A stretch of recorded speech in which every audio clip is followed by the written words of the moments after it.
Bismillahirrahmanirrahim.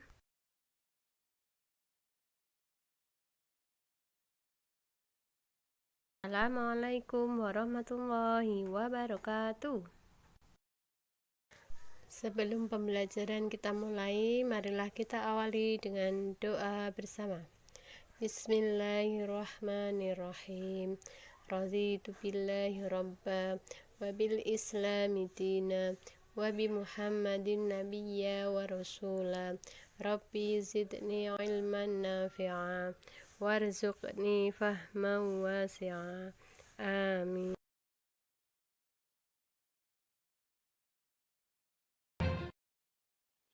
Nabi Sulaiman alaihissalam adalah putra Nabi Daud alaihissalam. Setelah Nabi Daud alaihissalam wafat, Nabi Sulaiman menggantikannya sebagai raja. Meskipun kaya raya dan berkuasa, Nabi Sulaiman alaihissalam tetap rendah hati, patuh dan tunduk pada perintah Allah Subhanahu wa Ta'ala.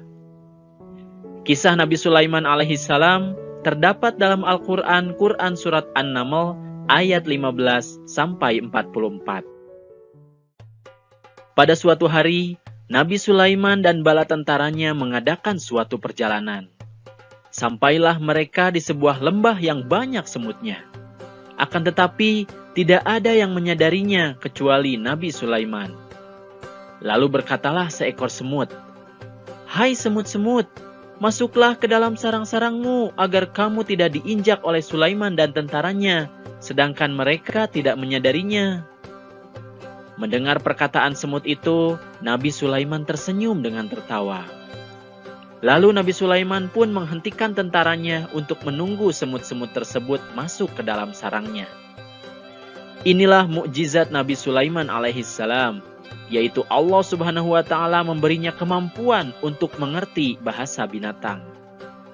Selain mengerti bahasa binatang, mukjizat Nabi Sulaiman berikutnya yaitu dapat memerintah bukan hanya kepada manusia, melainkan juga kepada hewan, angin, dan jin. Bismillahirrahmanirrahim. Dan dihimpunkan untuk Sulaiman tentaranya dari jin, manusia, dan burung, lalu mereka itu diatur dengan tertib dalam barisan. Quran Surat An-Naml ayat 17. Sebelum melanjutkan perjalanan karena terhenti menunggu semut masuk ke dalam sarangnya, Nabi Sulaiman memeriksa tentaranya satu persatu. Ketika sampai di bangsa burung, Nabi Sulaiman merasa ada yang kurang. Nabi Sulaiman berkata, "Mengapa aku tidak melihat Hudhud? Apakah dia termasuk yang tidak hadir? Sungguh, aku benar-benar akan mengazabnya dengan azab yang keras, atau benar-benar menyembelihnya kecuali jika benar-benar dia datang kepadaku dengan alasan yang terang."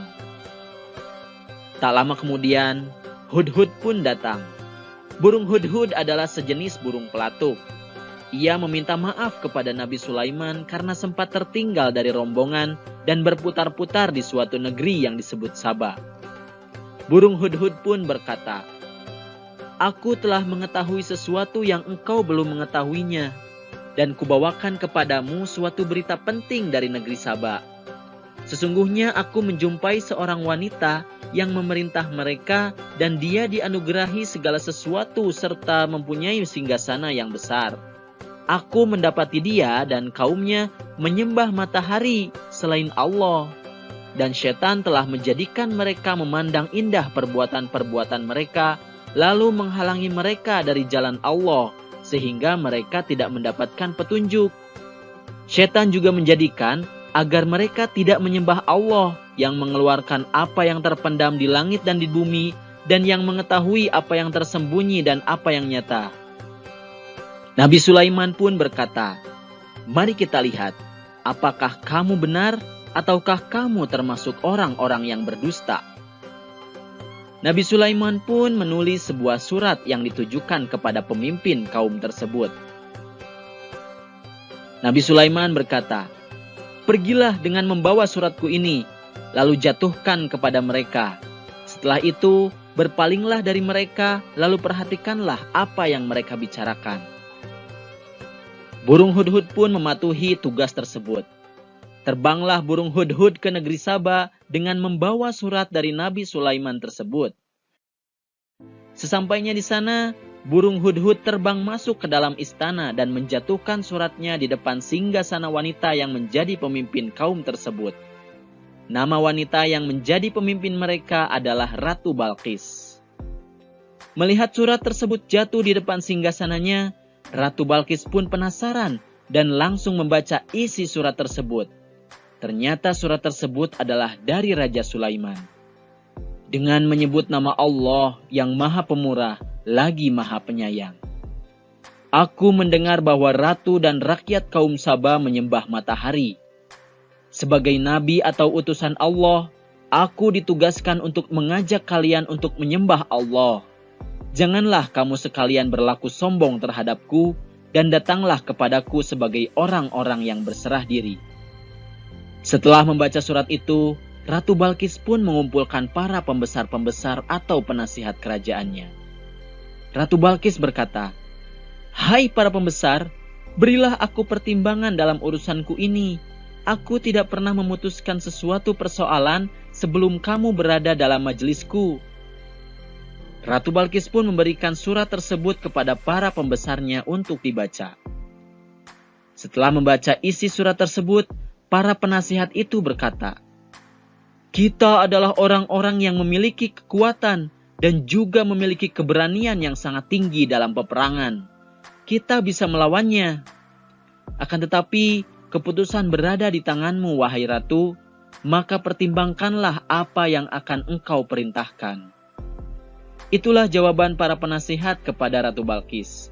Mereka juga memberitahu bahwa Raja Sulaiman memiliki kekuatan yang tidak terbatas, sehingga harus hati-hati dalam menentukan keputusan. Ratu Balqis pun mulai berpikir bagaimana cara melawan Raja Sulaiman. Ia tidak mau bertindak gegabah, apalagi musuhnya bukanlah orang sembarangan. Ratu Balqis pun berkata, "Sesungguhnya raja-raja apabila memasuki suatu negeri, niscaya mereka akan membinasakannya dan menjadikan penduduknya yang mulia menjadi hina. Dan demikian pula lah yang akan mereka perbuat. Dan sesungguhnya aku akan mengirim utusan kepada mereka dengan membawakan hadiah. Setelah itu, aku akan menunggu apa yang akan dibawa kembali oleh utusan-utusan itu." Keesokan harinya, utusan-utusan Ratu Balqis datang menuju istana Raja Sulaiman di Palestina sambil membawakan hadiah yang mewah. Maka tatkala utusan itu sampai kepada Nabi Sulaiman berkata, "Apakah pantas kamu menolong aku dengan harta ini? Apa yang diberikan Allah kepadaku lebih baik daripada apa yang diberikannya kepadamu. Tetapi kamu merasa bangga dengan hadiahmu itu. Kembalilah kepada mereka. Sungguh kami akan mendatangi mereka dengan bala tentara yang mereka tidak kuasa melawannya. Dan pasti kami akan mengusir dari negeri Saba itu dan menjadikan mereka sebagai tawanan-tawanan yang hina dina." Mendengar ucapan tersebut, utusan-utusan Ratu Balqis itu kembali ke istana dengan perasaan takut. Mereka melaporkan apa yang terjadi dan melaporkan juga pesan dari Raja Sulaiman. Ratu Balqis pun mencari cara lain untuk menghadapi Raja Sulaiman tanpa berperang.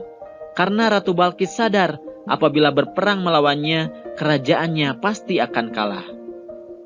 Ratu Balqis pun berbicara kepada para pembesar atau penasihat kerajaan bahwa dia sendiri yang akan datang untuk menemui Raja Sulaiman. Tak jauh dari istana, tampak burung hudhud mendengar percakapan mereka. Ia langsung terbang ke Palestina untuk melaporkan apa yang didengarnya kepada Raja Sulaiman. Sesampainya di istana, burung hudhud pun melaporkan percakapan yang didengarnya. Mendengar hal tersebut, Nabi Sulaiman segera membuat rencana untuk menyambut Ratu Balqis.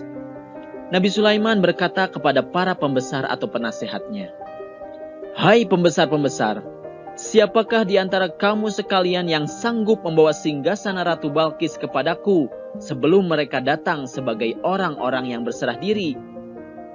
Lalu berkatalah dari golongan jin bernama Ifrit, yang artinya cerdik, "Aku akan datang kepadamu dengan membawa singgasana itu kepadamu sebelum kamu berdiri dari tempat dudukmu."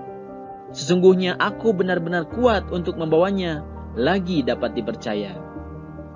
Lalu berkatalah seorang manusia yang mempunyai ilmu dari Alkitab, aku akan membawa singgasana itu kepadamu sebelum matamu berkedip. Seketika itu juga singgasana Ratu Balkis hadir di hadapan Nabi Sulaiman.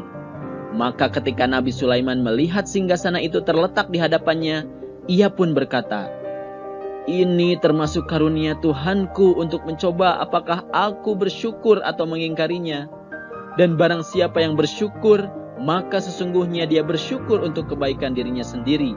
Dan barang siapa yang ingkar, maka sesungguhnya Tuhanku Maha Kaya dan Maha Mulia. Setelah itu, Nabi Sulaiman pun berkata, rubahlah baginya singgasananya, maka kita akan melihat apakah dia mengenal singgasananya, ataukah dia termasuk orang-orang yang tidak mengenalinya. Kemudian satu hal lagi, ubahlah lantai istana ini menjadi lantai yang berlapis kaca yang terdapat ikan-ikan di bawahnya. Rombongan Ratu Balkis pun tiba di istana. Raja Sulaiman menyambut Ratu Balkis dan rombongannya di depan pintu istana. Kemudian Nabi Sulaiman memperlihatkan sebuah singgasana kepada Ratu Balkis. Raja Sulaiman mempersilahkan Ratu Balkis untuk duduk di singgasana itu. Dan ketika Ratu Balkis duduk, Nabi Sulaiman bertanya kepada Ratu Balkis, serupa inikah singgasanamu? Ratu Balkis pun menjawab, seakan-akan singgasana ini adalah singgasanaku, tapi tidak mungkin. Tadi sebelum pergi, aku melihat singgasanaku masih ada di tempatnya. Oh iya, kami telah diberi pengetahuan sebelumnya atas kehebatanmu. Setelah itu, Raja Sulaiman mempersilahkan Ratu Balkis untuk masuk ke istananya. Ratu Balkis tak henti-hentinya mengagumi istana Raja Sulaiman tersebut. Pandangannya tertuju pada lantai jernih seperti kolam ikan di tempatnya berpijak. Seketika itu, Ratu Balkis langsung mengangkat sedikit jubahnya. Nabi Sulaiman pun berkata, sesungguhnya itu adalah istana licin yang terbuat dari kaca. Ratu Balkis benar-benar terpesona oleh kerajaan yang dimiliki oleh Nabi Sulaiman. Dalam hatinya, ia merasa tidak ada apa-apanya dibandingkan dengan Raja Sulaiman. Raja Sulaiman pun menuturkan bahwa semua yang dimilikinya adalah pemberian dari Tuhan alam semesta. Dialah Allah Subhanahu wa Ta'ala. Lalu Ratu Balkis pun menyadari bahwa perbuatannya selama ini adalah salah. Ya Tuhanku, sesungguhnya aku telah berbuat zalim terhadap diriku, dan aku berserah diri bersama Sulaiman kepadamu, ya Allah, Tuhan alam semesta. Nah, itulah adik-adik kisah keteladanan Nabi Sulaiman alaihi salam. Apa saja hikmah atau keteladanan yang dapat kita ambil dari kisah tersebut? Yang pertama, hendaknya kita selalu bersikap rendah hati dengan kehebatan yang kita miliki, baik itu berupa kemampuan ataupun berupa harta. Yang kedua, hendaknya kita selalu bersyukur kepada Allah Subhanahu wa Ta'ala atas segala nikmat yang telah diberikannya kepada kita, yaitu dengan cara menjaga dan mempergunakannya dengan baik, karena kelak akan dimintai pertanggungjawabannya. Yang ketiga, rasa syukur tersebut juga dapat dibuktikan dengan selalu taat kepada perintah Allah Subhanahu wa Ta'ala dan Rasul-Nya.